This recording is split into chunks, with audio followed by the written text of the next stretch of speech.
Video davomida damlamasi yuz va sochga tabiiy maska sifatida ishlatiladi. Momaqaymoqning zararlari va cheklovlari ruhiy holatga ham ijobiy ta'sir qiladi. Quritilgan ildiz yoki barglardan ham choy tayyorlash mumkin. Saqlash va foydalanishda quyidagi maslahatlarga rioya qilish tavsiya etiladi. Ushbu o'simlik rak kasalligiga davomi, oshqozon ichak muammolari bo'lganlar uchun ham kanalimizga obuna bo'ling. momaqaymoq tabiatning eng nafis va foydali o'simliklaridan biridir. U qadimdan xalq tabobatida davo vositasi sifatida ishlatilgan bo'lsa, zamonaviy tadqiqotlar uning tarkibidagi vitaminlar, minerallar va tabiiy antioksidantlar organizmga juda foydali ekanligini tasdiqlaydi. Momaqaymoq nafaqat go'zal ko'rinishi bilan ko'zni quvontiradi, balki turli kasalliklarning oldini olish va sog'liqni mustahkamlashda muhim rol o'ynaydi. Birinchidan, ushbu o'simlik yurak va qon tomir tizimi uchun juda foydali hisoblanadi. Undagi tabiiy antioksidantlar qon aylanishini yaxshilaydi, tomirlarni elastik qiladi va xolesterin darajasini nazorat qiladi. Shu bilan birga yurak xastaligi xavfini kamaytiradi. Muntazam iste'mol qilinsa, yurak ritmini barqarorlashtiradi va qon bosimini tabiiy yo'l bilan nazorat qiladi.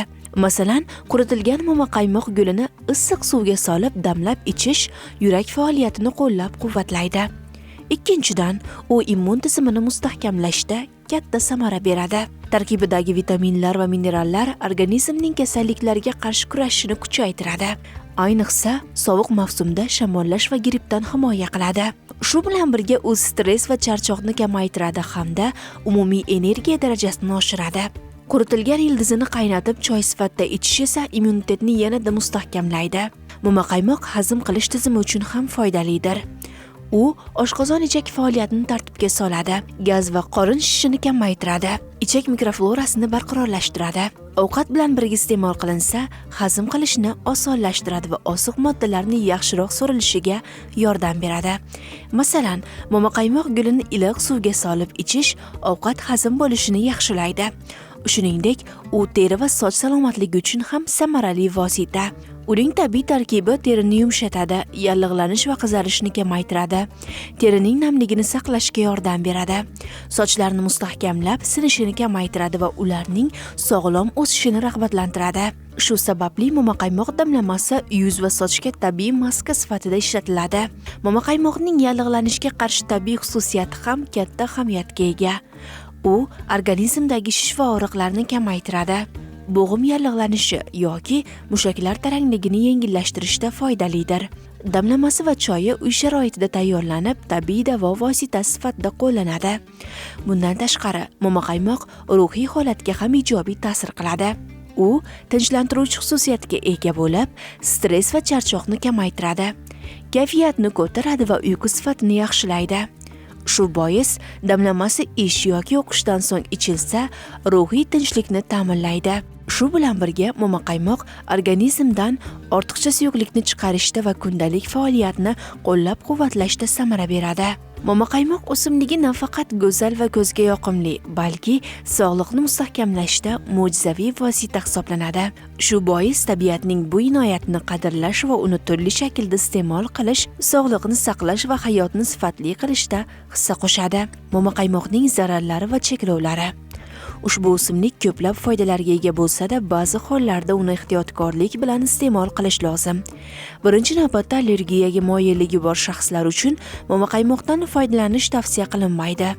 Uning tarkibidagi tabiiy moddalar ba'zi odamlarning terisida qichishish, shishish yoki toshmalar paydo bo'lishiga sabab bo'lishi mumkin. Shu bois allergik reaksiya xavfi mavjud bo'lganlar avval kichik miqdorda sinab ko'rishlari kerak. Ikkinchidan, oshqozon ichak muammolari bo'lganlar uchun ham ehtiyotkorlik zarur. Momaqaymoq ba'zi odamlarning oshqozonini bezovta qilishi yoki diareya keltirib chiqarishi mumkin. Ayniqsa, ichak muammosi yoki gastrit bilan og'riganlarda. Shu sababli hazm qilish tizimi zaif bo'lgan shaxslar uni oz miqdorda boshlashlari ma'qul. Uchinchidan, homilador va emizikli ayollar ham uni faqat shifokor tavsiyasiga ko'ra iste'mol qilishlari kerak. Shuningdek, qon quyilishiga qarshi dorilar qabul qilayotgan shaxslar momaqaymoqni ehtiyotkorlik bilan iste'mol qilish lozim, chunki u qon ivish jarayoniga ta'sir ko'rsatishi mumkin.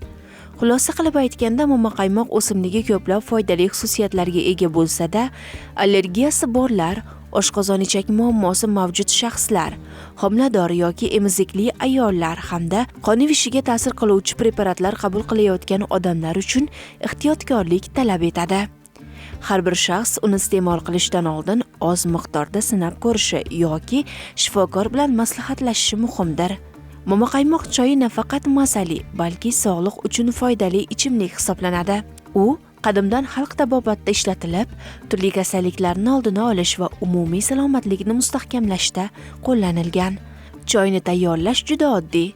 1-2 choy qoshiq quritilgan momaqaymoq gulini 1 stakan issiq suvga solib, 5-10 daqiqa damlab ichish tavsiya etiladi.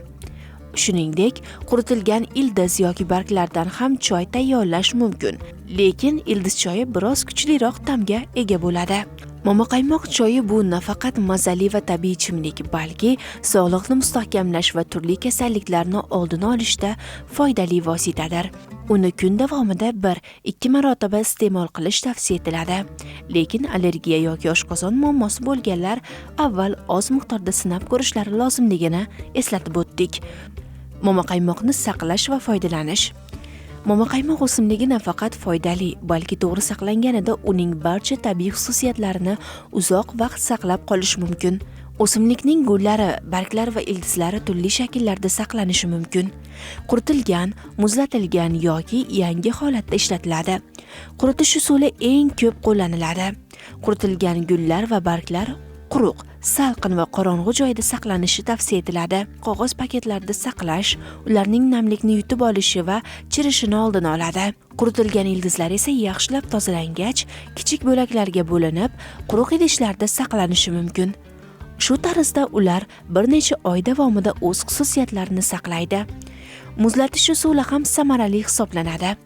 Ayniqsa, yangi barg va gullar uchun ularni yuvib, yaxshilab quritib, kichik paketlarda muzlatgichda saqlash mumkin. Shu tarzda ularning tabiiy ta'mi va foydali moddalarining ko'p qismi saqlanadi. Momaqaymoqdan foydalanish juda keng. Eng ko'p ishlatiladigan usul choy va damlama tayyorlash. Saqlash va foydalanishda quyidagi maslahatlarga rioya qilish tavsiya etiladi. O'simlikni namlikdan va quyosh nuridan himoya qilish. Quritilgan gullar va ildizlarni havo o'tmaydigan idishda saqlash. Muzlatilgan mahsulotni ishlatishdan oldin tabiiy haroratga keltirish kerak.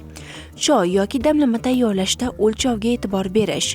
Ko'p miqdorda iste'mol qilish oshqozon ichakni bezovta qilishi mumkin. To'g'ri saqlangan va ehtiyotkorlik bilan foydalanilgan momaqaymoq nafaqat organizmni mustahkamlash, balki kayfiyatni ko'tarish va kun davomida energiya berishda samarali vosita hisoblanadi. Ushbu o'simlik rak kasalligiga davomi. Ijtimoiy tarmoqlarda momaqaymoq o'simligi rak kasalligiga davo degan fikrlar keng muhokamaga sabab bo'ldi. Haqiqatdan ham shundaymi? So'nggi ilmiy tadqiqotlarda momaqaymoq ildizi ekstrakti saraton, ya'ni rak hujayralariga ta'siri o'rganilgan. Ayrim laboratoriya natijalari shuni ko'rsatadiki, bu o'simlik tarkibidagi bioaktiv moddalar saraton hujayralarining o'sishini sekinlashtirishi yoki ularni nobud bo'lishiga olib kelishi mumkin. Ayniqsa, qon saratoni, yo'g'on ichak saratoni bilan bog'liq tajribalarda ijobiy natijalar qayd etilgan. Momaqaymoq kuchli antioksidant xususiyatga ega ekanligi Abu Ali ibn Sinoning tib qonunlari asarida ham keltirilgan. Bu organizmni erkin radikallardan himoya qilib, hujayralarning zararlanishini kamaytirishga yordam beradi.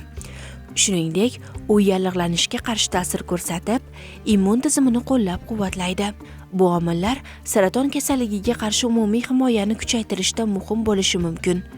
Bundan tashqari, momaqaymoq choyi yoki damlamasi organizmdan zararli moddalarni chiqarishga, jigar faoliyatini yaxshilashga va metabolizmni qo'llab-quvvatlashga yordam beradi. Bu esa bemorning umumiy holatini yaxshilashda foydali bo'lishi mumkin. Ammo juda muhim jihatini alohida ta'kidlash kerak. Momaqaymoq rak kasalligini davolovchi asosiy vosita emas. U faqat qo'shimcha yordamchi sifatida shifokor nazorati ostida qo'llanishi mumkin. Saraton kasalligini davolashda zamonaviy tibbiy usullar, kimyoterapiya, radioterapiya va boshqa muolajalar asosiy o'rin tutadi. Xulosa qilib aytganda, momaqaymoq foydali dorivor o'simlik bo'lib, organizmni mustahkamlash va ayrim kasalliklarning oldini olishda yordam beradi.